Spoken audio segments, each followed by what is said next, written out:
الرحيم الحمد لله رب العالمين والصلاة والسلام على سيدنا ونبينا أبي القاسم المصطفى محمد وآله الطاهرين اللهم صل على محمد وآل محمد.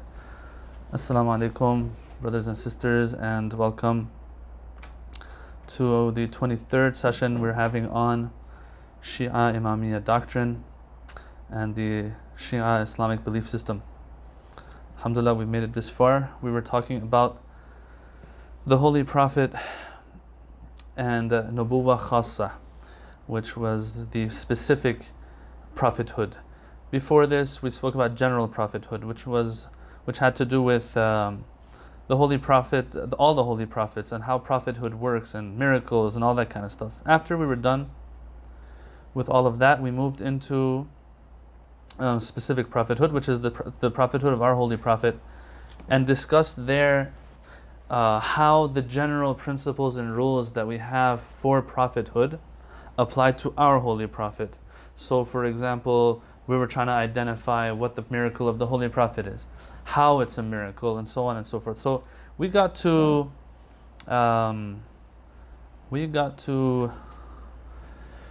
article number 70. Excuse me for a second here. Article number 70. Last week we started with. There are three things that he says we need to cover. Number one, the miracle of the Holy Prophet. Number two, the different evidence and bits and pieces of proof that one can put together to become sure that this person is a prophet. Okay. Number three is the verification of a previous prophet. The fact that a previous prophet has mentioned that this person, this individual will be coming after me and will be the prophet to succeed me. So there was three ways. We covered this in general prophethood.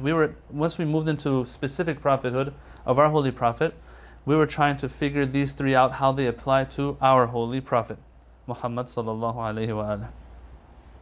All right. So having said that, we discussed the first one, of course, last week in these articles that we covered last week. Article 71. Article 71 spoke about how the Quran is a miracle in its literal aspect and its literary aspect, the eloquence of it, and so on, and what we've learned all our lives growing up in Sunday school and whatnot, and hearing about how the Quran is a miracle. Yeah, usually that aspect of it is the most highlighted, the most bold of all aspects of it being a miracle, right? The fact that its eloquence is something unprecedented and unmatched. All right. Having said that, we covered that last week. Then we moved on into how the Quran, other than that aspect of it, the literary aspect, we have other angles that we can look at the Quran as well, that will also make it stand out even more, not just the eloquence. So for example, we spoke about the one who brought this Quran as well. Sometimes you have a poet, you have someone who's so good at speech and oratory skills, or has very high oratory skills. Okay, this person brings a literary work and presents it to the world, and it is unmatched. That's one example. Sometimes this person who brings it and shows it to the world is unschooled, doesn't know how to compose poetry, doesn't know how to write or read, or has never written or read it before. This itself adds more to the miraculousness of the Quran. So here, not just only the fact that it is eloquent, the fact that it was eloquent and brought from someone who never went to school, who never learned from anybody how to read or write, that adds to the fact that it's a miracle. So that was one that was covered. So as you can tell, that has to do with more than just the literary aspect of the Quran. So the one who brought it. Number two, the Quran, it was revealed over 23 years, we said. The fact that it's revealed over 23 years and yet it still is able to maintain its cohesiveness. You don't find major discrepancies in there. That also contributes to the fact that it's a miracle. So once again, Once again, sometimes you have an eloquent piece of literature, a very high eloquent, a work that is so high in eloquence, yet you'll find discrepancies, major discrepancies in that work. Sometimes no, eloquence plus cohesiveness. So that's another aspect of it. Especially over 23 years. What I said last week, it's pretty important. What he says here is that, look, sometimes an author, a writer, will sit down to write something, and when they're writing it, they will just focus only on that work that they're doing. Nothing more than that. Yeah? This person who is focusing on only their writing and their work for the next 1 year, 2 years, however long it takes for them to compose this work, this person, it's much easier for them to maintain that cohesiveness because they're focusing on one thing. The Holy Prophet, for 23 years, he has been going through hardship, ease, ups and downs, all that kind of stuff, and yet it has no effect on the cohesiveness of the work.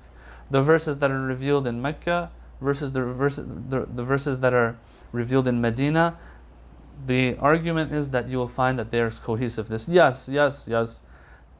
Granted, there will be a difference in the tone sometimes of the verses, in the wording, and even the terminology that is used sometimes even in the verses.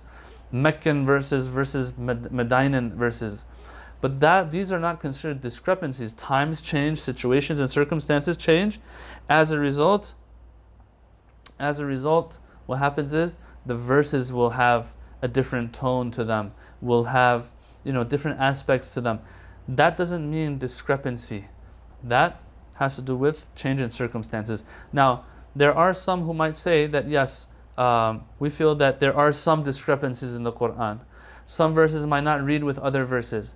That is the characteristic of this world that we live in, and in extension, the texts that we write in this world, material world that we live in. What do I mean? What I mean is when we write, we have metaphorical things that we say in our writings, in our speech. Yeah? And sometimes someone who listens might feel like, oh, there's a discrepancy here. But if we explain what we meant, then they'll know that there's no discrepancy. So for example, if I tell somebody, yeah man, I've been to Hajj 1,000 times, right? Right there they might call out or point out a discrepancy in what I've said. They'll say, it's not even possible for you to have gone to Hajj for 1,000 years, for 1,000 times, because you are only like 40 years old, 30 years old. Even if you have gone from day one, from year one of your life, Hajj is only possible once a year in the Hajj season. So that shows that you are lying. There's a discrepancy here. You say you tell this guy, listen man, I'm just exaggerating. I've been to Hajj 1,000 times means I've been there a lot. Yes, literally I've been there like 3 times, let's say, right? But I say 1,000 because to show that it's been a lot. Okay. Now here, this will be a discrepancy in some people's eyes, but these discrepancies are easily resolved and reconciled. Same thing with the Quran. When the Quran says لَوَجَدُوا فِيهِ اخْتِلَافًا لَوْ كَانَ مِنْ عِنْدِ غَيْرِ اللَّهِ لَوَجَدُوا فِيهِ اخْتِلَافًا كَثِيرًا.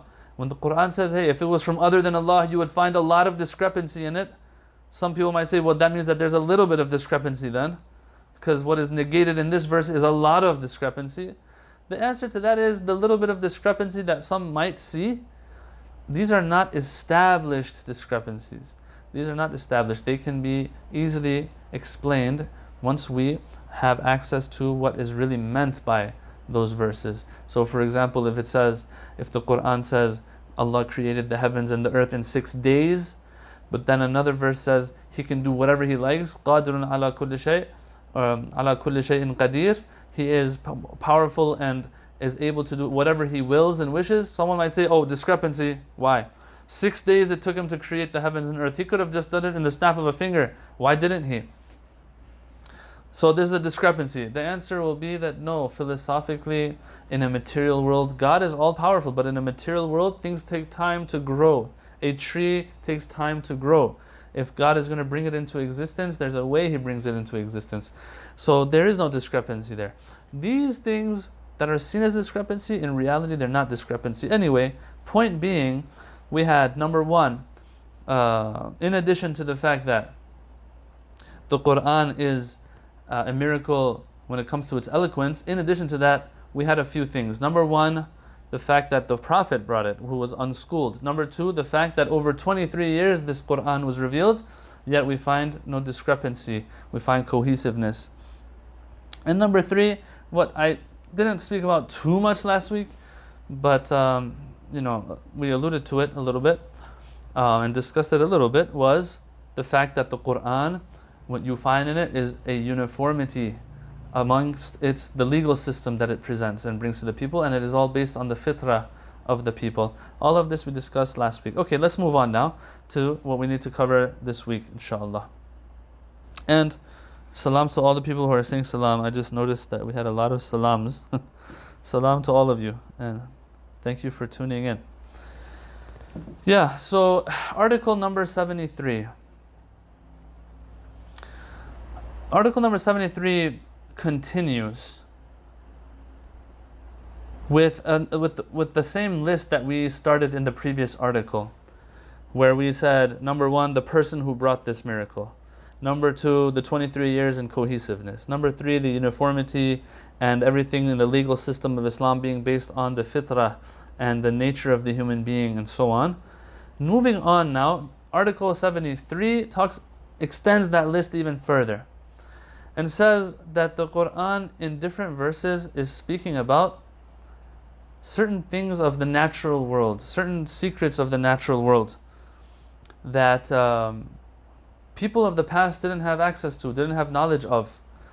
Now here, of course, he doesn't mention this example, but I have seen a video clip of from the 60s or 70s, where this American doctor, he's in this convention in Saudi Arabia, and speaking about the Quran and the miracle of the Quran and stuff, and he is using how the Quran explains the different stages of the development of the fetus and the baby in the womb of the mother. He says it's impossible for medicine of back then to have discovered all these stages. How can a person like the Prophet, who is unschooled, disclose all of these different stages so precisely?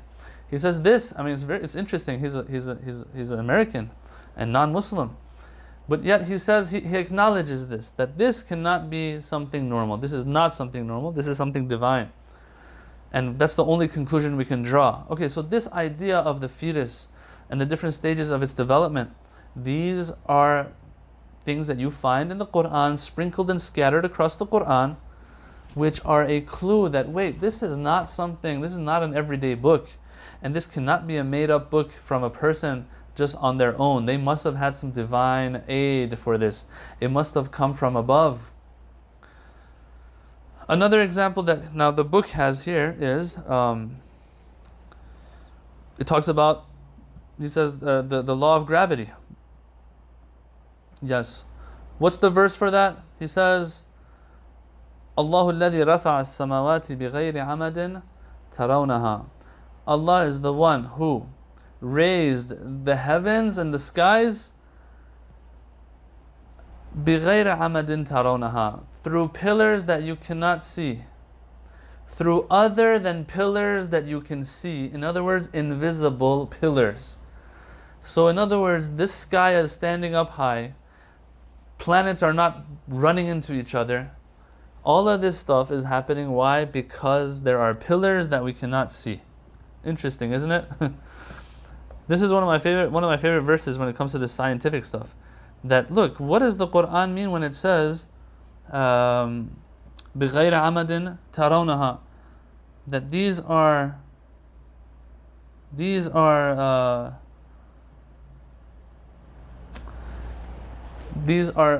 pillars that you can't see. What does that mean? And when you look at orbit and how orbit works and how gravitational pull works and the relationship between different celestial bodies, you find that, it's as if there are pillars, there are links between these different celestial bodies, and that's what causes orbit. And so as a result of that, the Quran very simply puts it in one line, in 3 or 4 words, but then it takes people hundreds of years later to come, or 1,000 years later to come, and actually, sit under a tree and have an apple fall on his head. I'm talking about, was it Newton? Who was it? The apple falls on his head, and the law of gravity is elaborated on and discovered, or whatever you want to call it. Yeah, so that's one example he gives. Another example he gives, he goes on, he talks about the law of couples and how everything is in couples. Just pulled it up real quick. He says, وَمِن كُلِّ شَيْءٍ خَلَقْنَا زَوْجَيْنِ لَعَلَّكُمْ تَذَكَّرُونَ. Of everything we created a pair, a couple, so that you may be reminded. Everything is made in couples and pairs. And when you look around today, that's what you find. Now, some of these, you can have a whole list of these things. And this science in the Quran is a subject that people sometimes, write books on and, compose works on. But what I want to talk about right now is that some of these scientific findings or scientific miracles of the Quran or scientific facts that you find in the Quran, some might argue against some of these facts that you find in the Quran as being proof that this is a divine book. Yeah. For example, this one right here that we just had. God created everything in pairs. Personally, and we've been critical every now and then as we go through this book of Ayatollah Subhani. Personally, I would say that this one I don't think it should be seen as something that can prove definitely that yes, the Quran is a miracle. Why? Because it talks about pairs and how things are created in pairs. Why do I say that? Because even back in 1400 years ago, people knew that things are made in pairs. People knew if your palm trees want to bear proper fruit and dates, that they have to be pollinated, right? And things have to come together. Copulation in mammals and animals has to take place for them to have offspring and so on and so forth. Everywhere you look, you see this. So someone might argue against this being one of those. But you will have a whole plethora of verses of Quran that sometimes will allude to certain scientific facts that that you can be 100% sure scientists back then or scholars back then during the revelation of the Holy Prophet were not aware of. All right? So there's one point I want to make here before we go on, and we might have spoken about this before as well, that look, when it comes to these scientific findings and all of that, and trying to prove the Quran's miraculousness through these scientific facts that you find in the Quran, when it comes to this, I personally, I'm the type that doesn't get too fixated on this, right? Except for certain verses of the Quran or certain scientific data you find in the Quran that is set in stone in the world today. Yeah. For example, the stages of the fetus. That's something that, okay, we know for sure that is true now, and you find it in the Quran as well. What we have to do is not try to find every single verse that has to do with anything of the natural world and try to use that as proof that the Quran is a miracle. Sometimes a scientific finding or theory that holds today might be refuted 100 years from now. And if you try to impose that theory on a verse of the Quran, then you might get in trouble later once that thing is refuted. We don't want to hurt ourselves. We don't want to stab ourselves or shoot ourselves in the foot, That's sometimes it seems that is what happens. When there's a possibility that a verse that is talking about something scientific, when it seems that there's a chance that this verse is talking about a scientific theory, we impose that onto the verse. Say, this is what it's talking about. See, look at how wonderful our Quran is. Before you know it, that scientific theory is refuted, and here we are looking dumb. Because why? Because this was one way we were trying to prove that the Quran is a miracle. No, the Quran doesn't need these things. If the Quran needed these things to prove that it's a miracle, then the Quran would have said it. The Quran would have said, look at how I am able to tell you about science. Let me see you talk about science. It doesn't say that. So true, you will find traces in the Quran without a doubt, and that is a miracle really, like the fetus and other things. But at the end of the day, we're not going to impose meanings onto the words of the Quran as well. when we're not 100% sure that is exactly what it's alluding to. So I'll give you an example. The Quran speaks about a time when the heavens and earth were kanata ratqan. They were like they were enclosed and confined and something like that, sewn together as if. فَفَتَقْنَاهُمَا, we expanded the heavens and earth. After they were condensed, we expanded them. Now, so someone right here will say, there you go, Big Bang Theory. So I'm not saying this verse is not speaking about the Big Bang Theory, but at the same time, we have to see, is it okay for us? Has it been proven that the verse is actually speaking about the Big Bang Theory, right? So we have to be careful about these ones that there's a possibility regarding.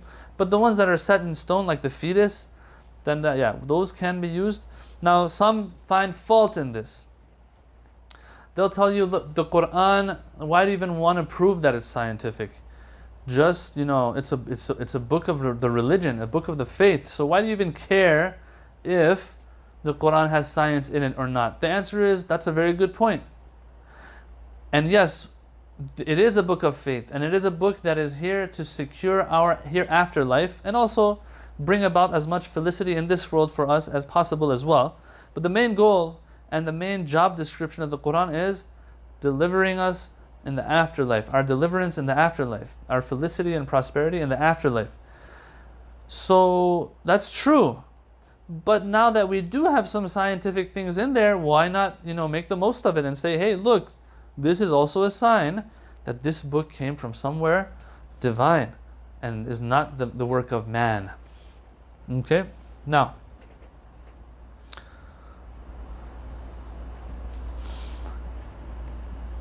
and then next on the list. So far we had, just going over it again. Number 1, the Holy Prophet himself, the fact that he was unschooled adds to the miraculousness. 23 years, yet cohesiveness is maintained. That is also contributing to its miraculousness. The fact that the legal system is all based on things that we accept in our nature is also contributing to its miraculousness. The fact that you find these scientific facts in there, miraculousness adds to it. You see, sometimes each of these on their own might not do the job for some people, but bringing them all together does the job. Another one that he discusses here has to do with the fact that the Quran has prophesized things in the future. It's very clear, if the Quran is revealed, or a verse of the Quran is revealed and prophesizes something and foresees something, and it just so happens, and foresees it to the extent that it says it's going to happen in this many years, and it actually does happen, okay, well that is also a sign that there's something special going on here. So he brings the example of Surah Rum. He says, I'm going to read off the book a little bit. The Quran has prophesized events, giving precise and definite information about them before they unfolded, exactly as predicted. There are several examples of this, but we shall refer to just one. When the God-fearing Christian Byzantines, Ar-Rum, were defeated by the fire-worshipping Sassanids, the Sassanite Empire, the Persians. So back then the Persians were fire, it says here, fire worshippers and maybe idolaters and, mushrik. And they went to war with the Christian Byzantines. Back then Christianity was the official religion. Yes, Islam was slowly spreading in the Arabian Peninsula, but apparently it had not reached the Byzantine Empire yet. And so the Christian Byzantine Empire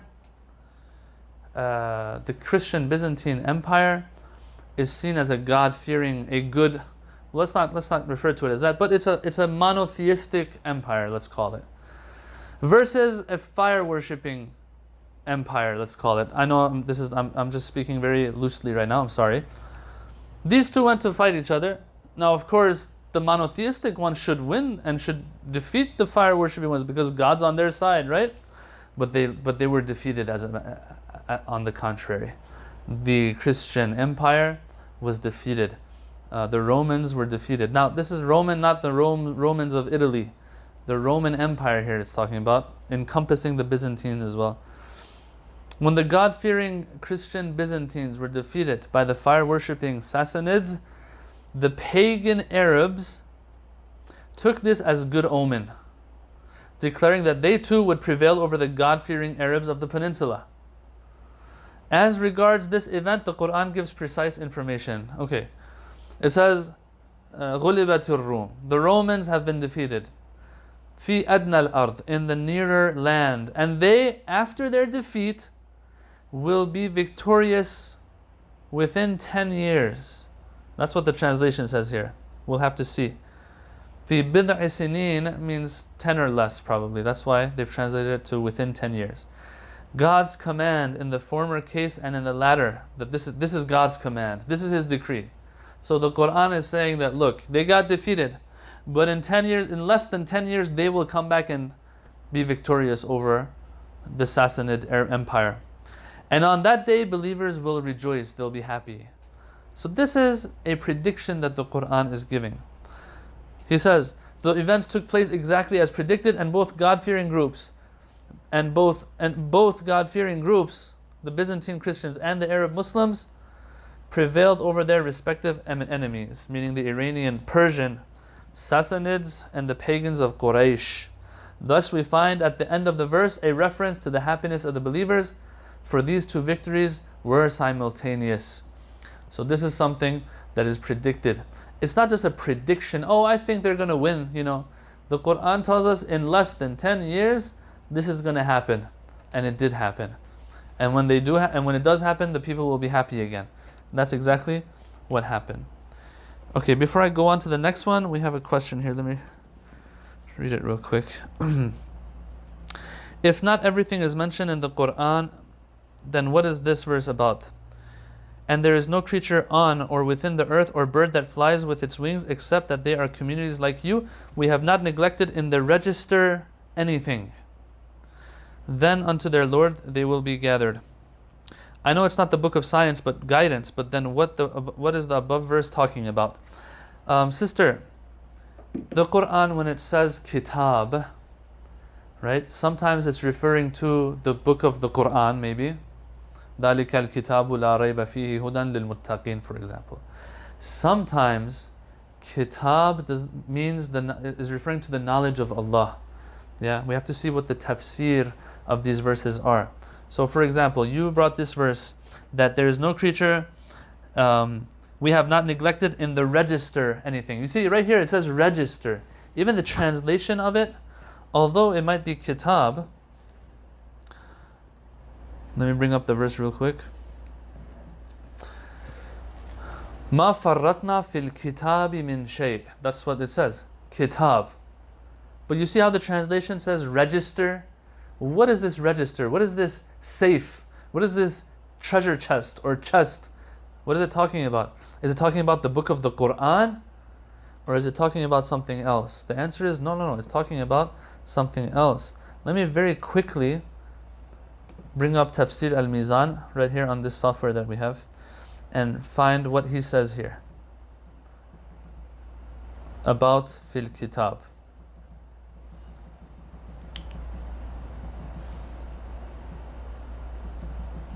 Oh, it goes on and on about the birds. Oh, I can't find it right now. Let me look at another tafsir. Tafsir of Ayatollah Makarim Shirazi. Ta'ir umam yuhsharun.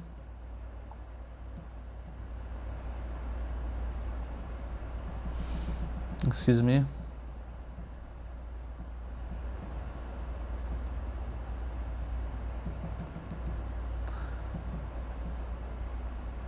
Okay, now he talks about what is meant by Kitab. He says there's different possibilities here regarding Kitab. He says some might believe it means Quran. Some might believe that it means just the universe. Some might believe that it means the knowledge of God, for example, and so on. So it's not that it necessarily means the Quran in this verse. 1.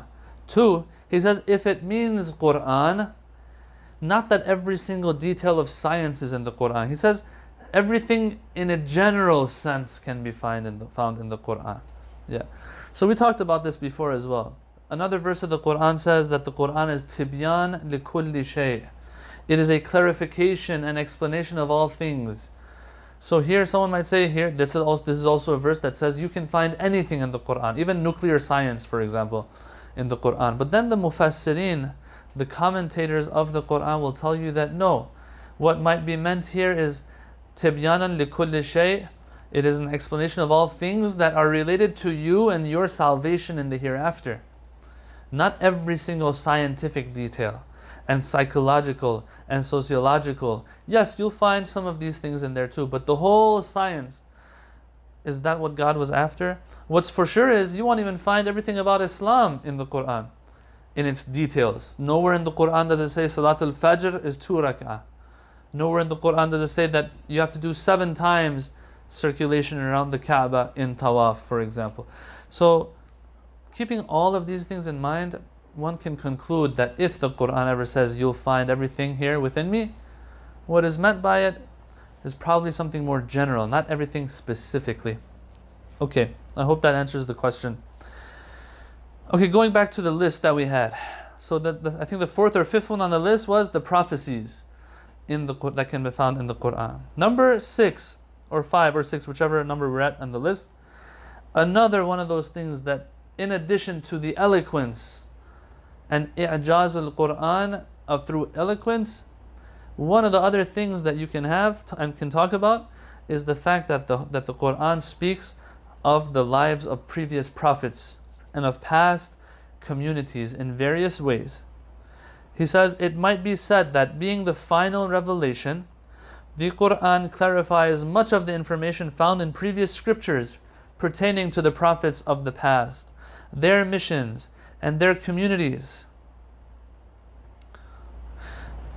There's something I have to say here before I go on. I want you to be aware of this, brothers and sisters, is one of the ways people who are anti-Quran, anti-Islam, try to disprove the validity, the divinity of the Quran, the fact that it comes from the divine, let's say, is that the Quran has lives of previous prophets, and this prophet of yours, Muhammad sallallahu alaihi wasallam, he got these stories from others. He learned it from others, and he put it in his book, and now he's getting credit for it. That's what some people will say to disprove the miraculousness of the Quran.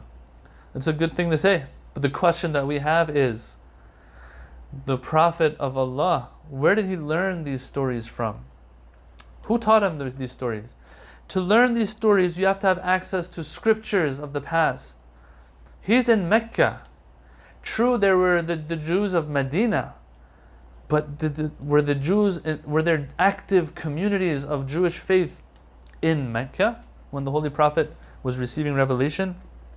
1. 2. The Prophet, if he had gone to anybody to learn these things, that would have been recorded in history.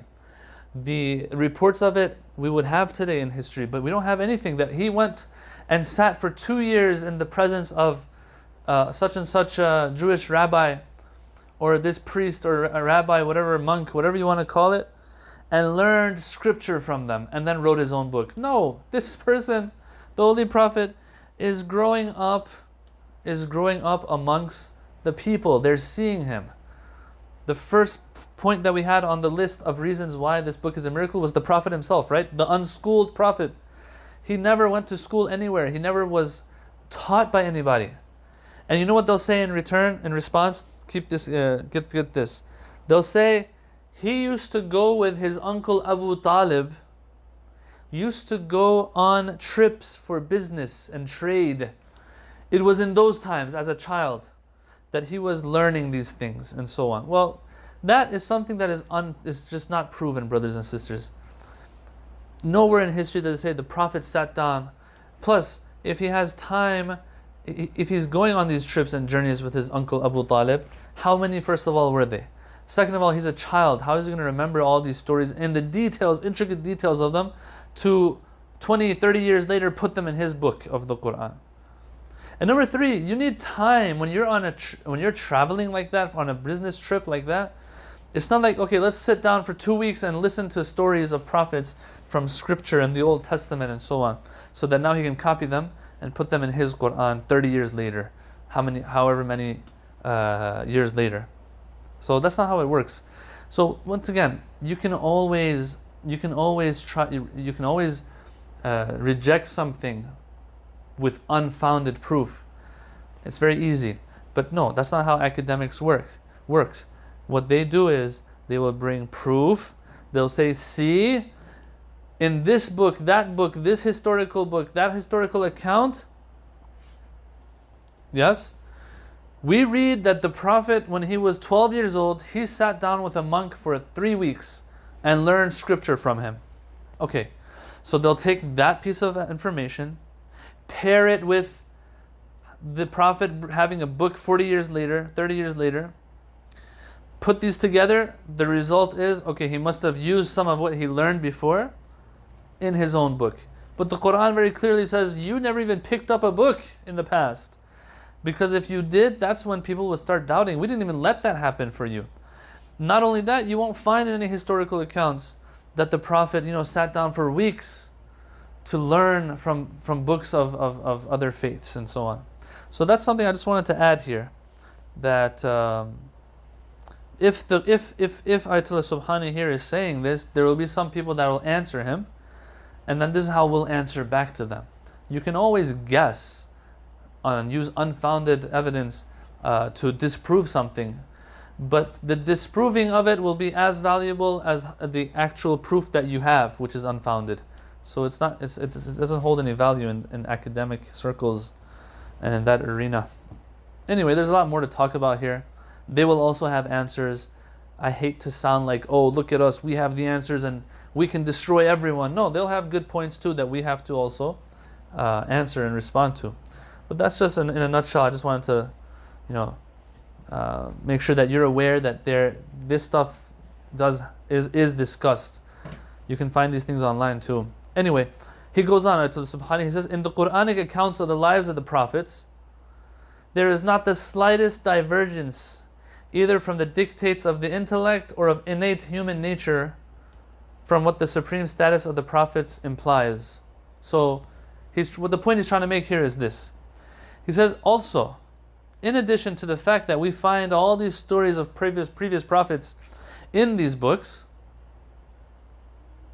what we also find is that the stories that are mentioned, these are stories that don't go against common sense.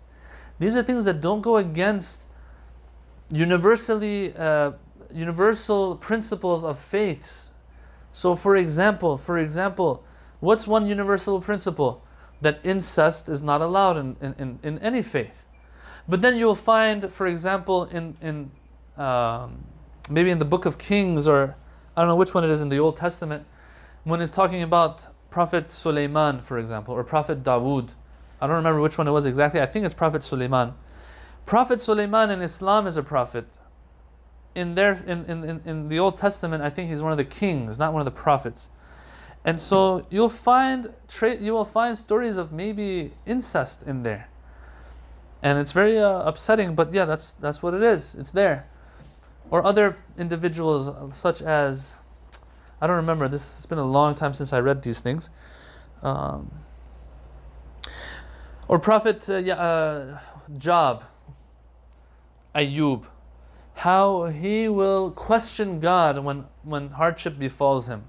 Okay, this is a universal principle that a prophet of God has the most faith in God. Why would he question God when tests come to him? Yeah, these are things we can't accept as in Islam. These are things that don't add up with our common sense, or universal principles that we understand based on common sense. And then we find these things there in those accounts. But when we come to the accounts of Islam, these prophets, they're all pure, they're all infallible. Yeah, we talked about the infallibility of the prophets before. I don't want to bring that story back up again. But in the end, mainstream Shia school believes that they're all pure, they're all infallible and sinless, and they have the highest levels of faith and iman in God. So they won't ever do anything that's going to go against the basics of a monotheistic faith. So that's another thing that he points out as well on his list of things that we can use, or other than the eloquence of the Quran, to prove to ourselves, at least, forget about proving to others for now, to prove to ourselves that the Quran is a special book. Alright, so till here we were talking about the miracle of the Quran. There's a lot more to talk about, and a lot more challenges that are put our way regarding the Quran being a miracle. Those have books and volumes of books written on them. So that's irrelevant right now. We're trying to keep things concise. Ayatollah Subhani is trying to keep things concise in this book. That's all he talks about regarding the miracle of the Quran. Okay? Why were we talking about this? Because, I'm going to go back now again, because we had a chapter called General Prophethood that spoke about general principles regarding prophets. One of them was, how can we ascertain that a certain individual is indeed a prophet? There were 3 ways. Number 1, his miracles. Number 2, just evidence, different pieces of evidence coming together to convince us that this person is a prophet. Number 3, a previous prophet letting us know who will succeed him as prophet. These were the 3 ways. We went deep into the first one, the miracle of the Holy Prophet. We went through that list. There was the literary aspect of the Quran, which was a miracle. Then there was 5 or 6 other angles you could look at it, which would also make it a miracle, that we just finished right now. Now we move on to article number 74 of the book, where he, after speaking about the miracle of the Quran, now speaks about, just in general, putting aside the Quran, different bits of evidence that we can put together that will also push us in the direction of accepting that this person was indeed a prophet. How does he word it here? Evidence and testimony of the prophethood of the Holy Prophet, of course, as I said, barring the Quran, with the exception of the Quran. He has a list here of about maybe 5, 6, 7 things that he goes through. We'll go through very quickly. Number 1, just the reputation of the Holy Prophet, the background and history of the Holy Prophet, how everyone knew him, how he was the Amin, the trustworthy one. Everyone trusted him. Friend and foe were cool with him when it came to understanding that they would acknowledge that he is a trustworthy individual. Yeah, and that's why they say when he became prophet, one of the first things that he did was he told the people, if I tell you behind this mountain that there's an enemy that wants to attack Mecca, will you believe me? They said, yes, of course we'll believe you. We've never heard a lie from you before. So he's the Al-Amin, the trustworthy one. Okay, so that itself, number 1. Okay, each of these separately might not do the job, but these 5 or 6 things together, his claim is, and it's not a far-fetched one either, that his claim is that putting all of these together, it can push someone to 100% conviction that this person is indeed a prophet. He says his background, his history, the fact that, how people knew him growing up and how they all trusted him, to the extent that we've all heard the story of the Hajar al-Aswad, the black stone that right now is sitting against one of the pillars of the Kaaba. How the Quraysh, for whatever reason, they were renovating or they were fixing something of the Kaaba or the Hajar al-Aswad, it had separated and they wanted to put it back where it belonged. Each tribe of these Quraysh, or it says here the four main tribes that were in charge of the Kaaba, apparently, they had a difference of opinion on who was to place this Hajar al-Aswad back in place. Whoever is the one who does such, of course, it's a great honor for them. So if this person does it and he belongs to such and such tribe, then that tribe can always boast about how they were the ones who placed the Hajar al-Aswad back in place. So this great honor, everyone wants to be the one who enjoys that great honor and has that great honor. So now a fight's about to break out over who puts the Hajar al-Aswad back. The Holy Prophet happened to be there, and he suggests that, look, let's put this Hajar al-Aswad in a cloth, each one, a representative from each tribe, takes one corner of this cloth, lift it up, take it to the Kaaba, and that's what they do. They say that's a good idea. All 4 tribes will get an even amount of credit and an equal amount of credit because they're all lifting one corner. And so they take this there, but then when they get to the Kaaba, who's going to put it back in place, actually lift it and put it back? They say the Holy Prophet himself did that, and everyone was okay with that. He is the Aziz of Quraysh.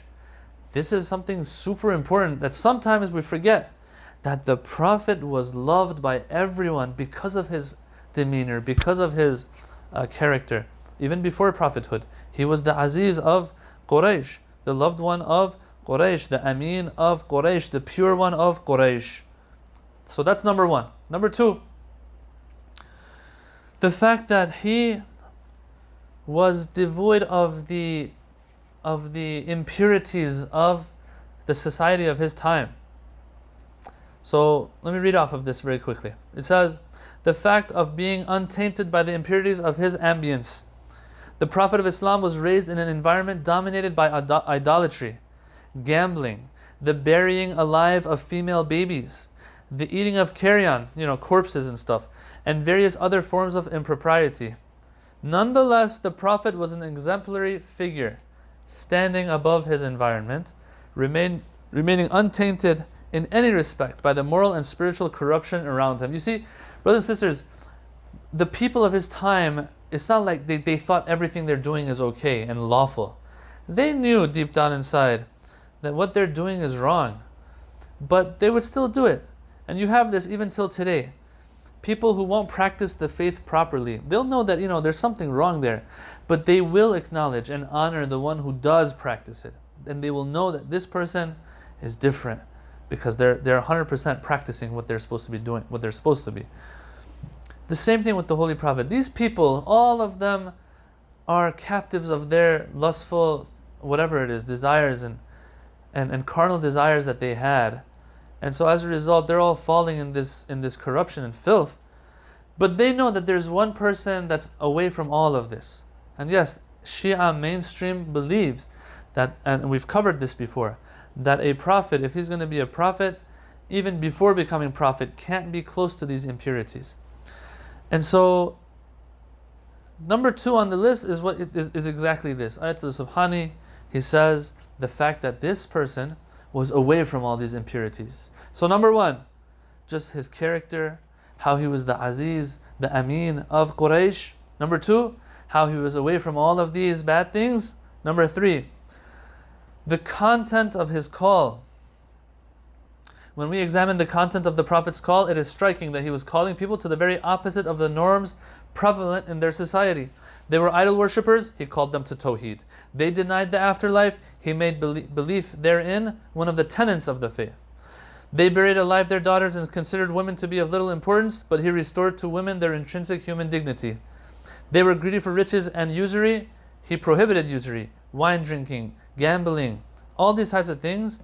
It shows that, look at the content of what he was calling the people to. You can tell this person is after good, is not after evil, not after personal interests, etc., etc., etc. The content of his call. Number 3. Number 4, the means by which the call was made. Sometimes you have a belief and you want others to also embrace it. What do?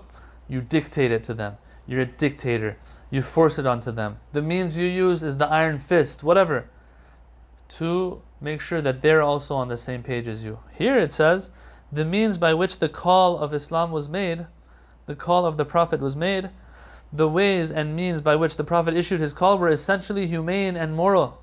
He never used inhumane methods in his conduct of warfare, such as blocking and polluting his enemies' water supplies, cutting down trees or the like, setting fire to forests and stuff.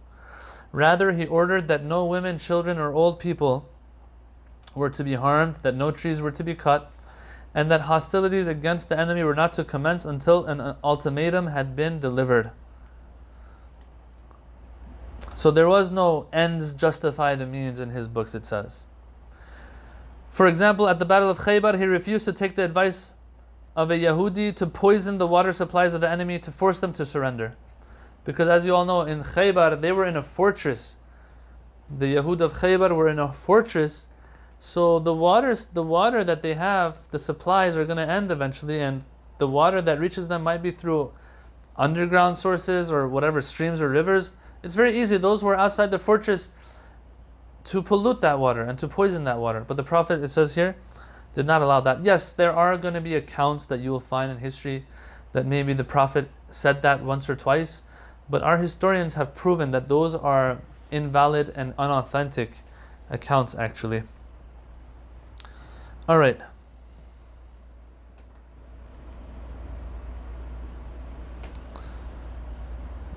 Okay, so we have a question here before I go on. And that's why I said I don't want to go back to that story of the infallibility of the prophets, because we had a big discussion about this before. And so I don't want to go back to that.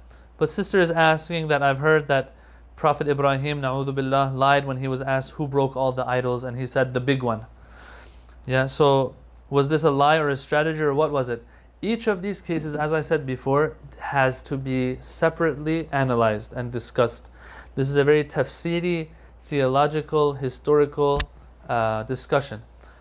Prophet Sulaiman has some things that we need to discuss. In the Quran it talks about Prophet Dawood, Prophet Ibrahim, Prophet Yusuf maybe, Prophet Adam of course. And all of these, where even our Prophet, there will be verses that will imply that they disobeyed God or they did a sin, na'udhu billah.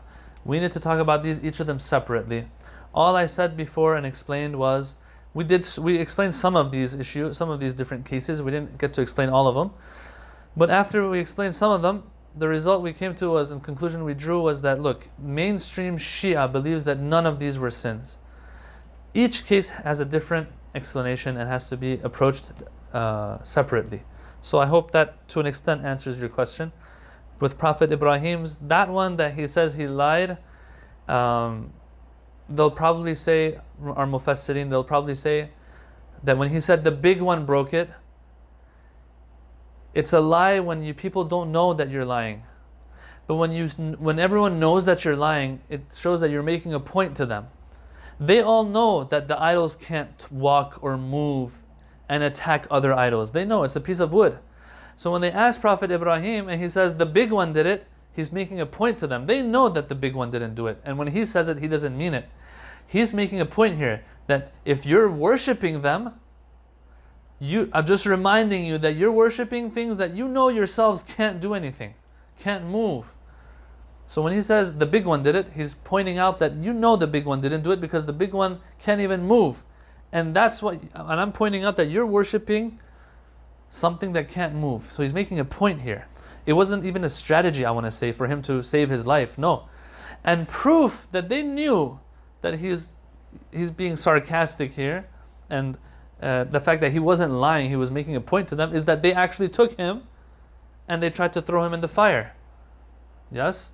So that shows that they didn't believe it. They knew it's not true. Of course, everyone knew. He knew it too, that it's not something true. He just was making a point to them. If they had believed him, if he had actually lied, then they would have thrown the idol in the fire, not Prophet Ibrahim. But yeah, as I said, there are books written on the prophets and what they did and how things that they did that the Quran might imply was a sin, wasn't a sin, and there's explanations to each story separately. Okay, we have 2 more things to go before I finish this article. We're about to end in a few minutes, inshallah. Just number 5 and number 6 on the list. So what list were we talking about again? We were talking about evidence and testimony of the prophethood of the Holy Prophet.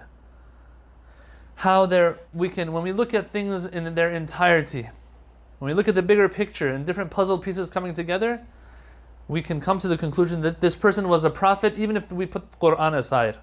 How? Through the Prophet's background and history, and how he was the Amin, the Aziz of Quraysh, and everyone believed in him anyway. Number 2, the fact that he was not tainted with the impurities of his time. Number 3, the content of his call. Number 4, the means of his call. Number 5, the qualities of his followers. Let's see who are the ones who answered his call. It says a careful consideration of the spirituality, the intellectuality, and the morality of those who believed in the Prophet also confirms the veracity of his message. It is clear that whenever a message has an effect on the most excellent members of a community, This is a sign of its veracity and authenticity. While if the most worldly types are attracted by it, not the excellent people, the good people of a community, but no, the ones who love to stick to materialistic pleasures of this life, the flashy stuff in this life. If it was them who were drawn to this prophet, if the most worldly types are attracted by it, this is a sign of its deficiency. Amongst the true followers of the Prophet were such supreme figures as the commander of the faithful, Ali ibn Abi Talib, Ja'far ibn Abi Talib, Salman al-Farsi, Abu Dhar al-Ghifari, Miqdad, Ammar bin Yasir, Bilal, Mus'ab bin Umair, Ibn Mas'ud, these people, and the likes of these grand companions of the Holy Prophet. When you look at them, these were people that were good, great individuals, yet they're drawn to the Holy Prophet. And then all the zalimeen and all the bad ones are the ones who are turned off, repelled by the Holy Prophet. So this shows that this is also a sign that he is from the divine. His message is a divine message. Because if it wasn't, the tables would have turned actually, and you would have the exact opposite happening. That's number 5. Number 6, and finally, the evident effect on the environment, the founding of a mighty and glorious civilization. Over a period of 23 years, the Prophet of Islam transformed the entire situation of the Arabian Peninsula. He changed bandits into believers and raised up monotheists from pagan idolaters. He trained them to such an extent that not only did they find a glorious civilization in their own homeland, but also spread the unrivaled majesty of Islamic culture to other parts of the world. Ja'far ibn Abi Talib, the brother of Ali ibn Abi Talib, of course, alayhi salam, one of the Muslims of the golden age of Islam, meaning the advent of Islam and during the Prophet's time, stressed this very point in the answer he gave to the king of Ethiopia. We all know the story that some of the Muslims had to migrate from Mecca because of the persecution they were suffering to Ethiopia, present-day Ethiopia. There, Ja'far was leading this group of people, of Muslims, and he's representing them. He spoke to the king of Ethiopia, who was of the Christian faith. O king, God has raised up amongst us a prophet who led us from idolatry and gambling to prayer and charity, justice and piety, generosity to one's kin, and who prohibited all forms of corruption, lewdness and oppression. So this is what he built, the Holy Prophet, after 23 years. When he left this world, he left a world of such a civilization. Yes, the ones who followed after him, some stayed good, some did not remain good. There was bloodshed that happened later. That has nothing to do with the teachings that he established and the civilization he developed. That has to do with people and the tests that they have to also pass or fail in this life. Some passed their tests, some failed their tests. We're looking at the Holy Prophet right now and what he accomplished in his lifetime. When we look at all of these together, he says, this and other such evidence leads us to accept the veracity of his message. So the Quran on one hand, number 1, his miracle. Number 2, the pieces of evidence, bringing all of those puzzle pieces together to bring together to us, and illustrate to us a big picture. That's also proof that he was a messenger from God.